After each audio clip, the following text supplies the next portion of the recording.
Well, if you're anything like me, you just can't get enough Hillary Clinton. Thankfully, Apple TV is here to scratch your itch for the Wicked Witch. The People's Pantsuit releasing a new streaming series called Gutsy, where she lifts up her shirt and goes, "Ooh!" I wish that would be amazing. There's already a show called How to Get Away with Murder, so they couldn't call it that. This thing celebrates the life and courage of America's worst lady. You have a marriage that has been on public display since the beginning. You said the gutsiest thing you ever did was stay in your marriage. That doesn't mean that's right for everybody. There's also some forced attempts at levity, like this clip, where she loses a legal quiz to Kim Kardashian. Brilliant. Under what circumstances may one use deadly force to defend themselves? Yes. When one is being faced with deadly force themselves, or one believes that deadly force is imminent. Was it humbling to lose that contest to her secretary? Oh, it was heartbreaking. Oh my gosh. But I think it's also just needs to work on her reaction time, Sandra. It was like sometimes I could see my mom knew what the answer was, but she wouldn't hit the buzzer in time. well, I was also really intrigued by how well she did. Oh, yeah! No, you're adult. Chelsea's codependent. It's gross. Is she having a terrible show contest with Meghan Markle? Party panel here to discuss. Conservative strategist, Z-Lab's vice president of PR and human events contributor. It is Chris Barron. Look at that hockey stick. Yeah.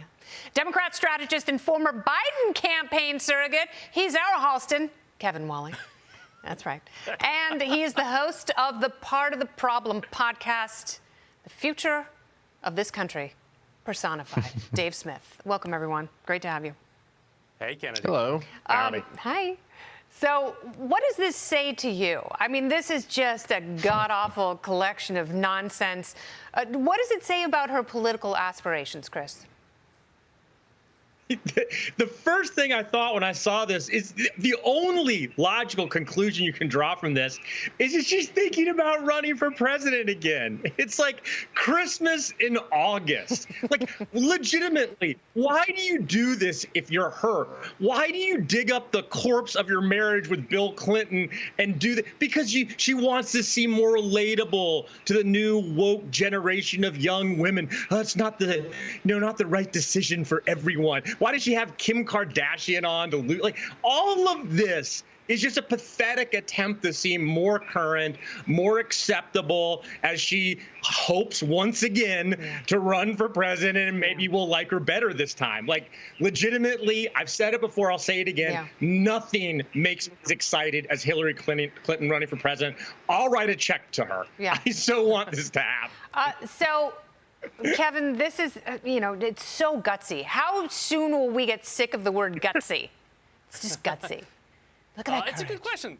Listen, I don't think there's a bottom to what Bill and Hillary and Chelsea Clinton will do to stay relevant and stay in the public eye. I watched the trailer. It seemed somewhat heartwarming to see a little road trip with the two of them. And we'll let the ratings decide. I actually really enjoyed the Hulu documentary about Secretary Clinton from a few years ago. She laid into Bernie Sanders and others, and it was fairly revealing. So we'll see if people tune in. But, she's got a story to tell, and she likes uplifting the story of women.